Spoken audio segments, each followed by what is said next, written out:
बाबर ने विजयनगर के राजा का विशेष उल्लेख किया है और उसे क्षेत्र और सेना की दृष्टि से काफिर नृपतियों में सर्वाधिक शक्तिशाली कहा है।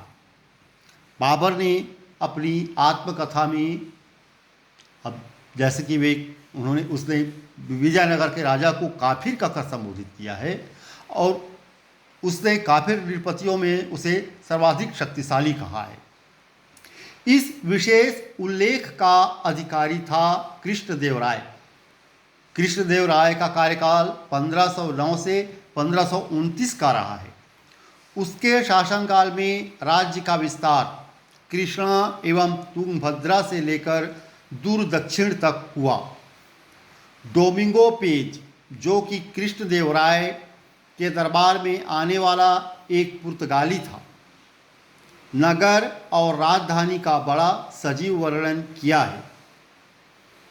यह राज्य दक्षिण के 5 राज्यों के साथ युद्ध में फंसा हुआ था, जिसके फलस्वरूप तालीकोटा के युद्ध के पश्चात अंततः इस नगर और राजधानी का विनाश हो गया। विजयनगर 16वीं सदी के पूर्वार्ध में एक शक्तिशाली राज्य था। इस राज्य का विस्तार कृष्णा एवं तुंगभद्रा से लेकर दूर दक्षिण तक फैला हुआ था।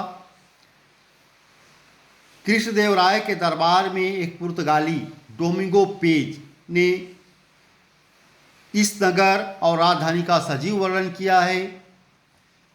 यह राज्य दक्षिण के 5 राज्यों, जो बहमनी राज्य थे, उन 5 मुस्लिम राज्यों के साथ युद्ध में फंसा हुआ था। तालीकोटा के युद्ध के पश्चात अंततः इस नगर राजधानी का विनाश हो गया। विभिन्न युद्धों में बाबर की विजय ने हिंदुस्तान में मुगल राज्य की नींव डाल दी थी।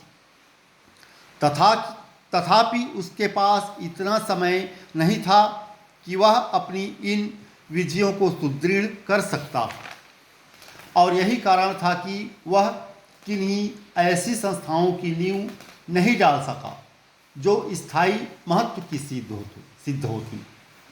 वस्तुतः वह शेर खान पर नियंत्रण रखने एवं अफगान समस्या का समाधान करने में असफल रहा और हुमायूं को उसकी यह सलाह कि वह भाइयों के साथ सत्ता बांटे घातक सिद्ध हुई। इसके परिणाम स्वरूप हुमायूं को हिंदुस्तान से भागना पड़ा और 1540 में शेर खान ने सत्ता ग्रहण कर ली।